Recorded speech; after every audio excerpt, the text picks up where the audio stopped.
मित्रांनो, ही डॉक्टर बाबासाहेब आंबेडकर मराठवाडा विद्यापीठाची रीडिंग या ठिकाणी पाठीमागे आपल्याला दिसत आहे।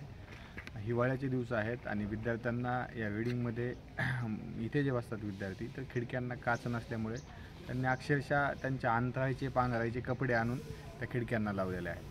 त्यांना संध्याकाळी या ठिकाणी बसता येत नाही आणि थंडीच्या दिवसामध्ये खूप जास्त थंडी असल्यामुळे विद्यार्थ्यांना रीडिंगमध्ये बसावंच वाटत नाही। अशा पद्धतीनं काच नसल्यामुळे ही खिडक्यांना काच नसल्यामुळे विद्यार्थ्यांना ही वेळ आलेली आहे। तरी आपण बघूया कशा पद्धतीने इथे विद्यार्थ्यांनी खिडक्यांना पर्यायी त्यांचे कपडे लावलेले आहे।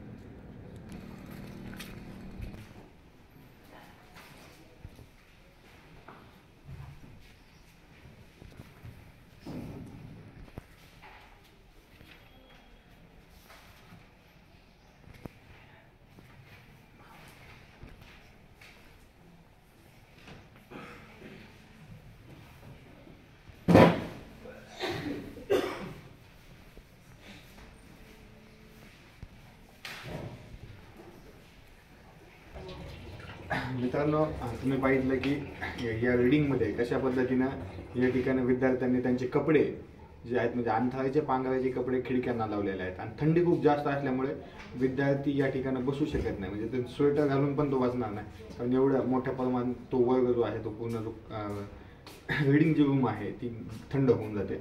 त्यामुळे विद्यार्थी इथे बसू शकत नाही जास्त वेळ, त्यामुळे ते बाहेर उन्हाला वगैरे इकडे जातात। त्यामुळे खिडक्यांना तात्काळ विद्यापीठ प्रशासनानं ग्रंथालय प्रशासन जे रीडिंग हॉलचं जे इथे आहे तर त्यांनीही यामध्ये लक्ष घातलं पाहिजे आणि विद्यापीठ प्रशासनानं तात्काळ विद्यापीठाच्या या रीडिंगच्या खिडक्यांना काच लावले पाहिजेत आणि विद्यार्थ्यांना इतर सुविधा ज्या आहेत रीडिंगमध्ये त्या देखील म्हणजे वायफायची सुविधा असेल, कारण ही MPSCचा अभ्यास करणारी मुलं आहेत त्यांना वायफायची इथे कनेक्टिव्हिटी दिली पाहिजे आणि इतर देखील सुविधा बसण्याची चांगली व्यवस्था, चांगल्या चेअर दिल्या पाहिजेत आणि न्यूजपेपर देखील या ठिकाणी आले पाहिजेत। अशा ज्या ज्या गरजेच्या गोष्टी आहेत विद्यार्थ्यांसाठी त्या विद्यापीठ प्रशासनानं तात्काळ केल्या पाहिजेत अशी आम्ही मागणी करतो विद्यार्थी।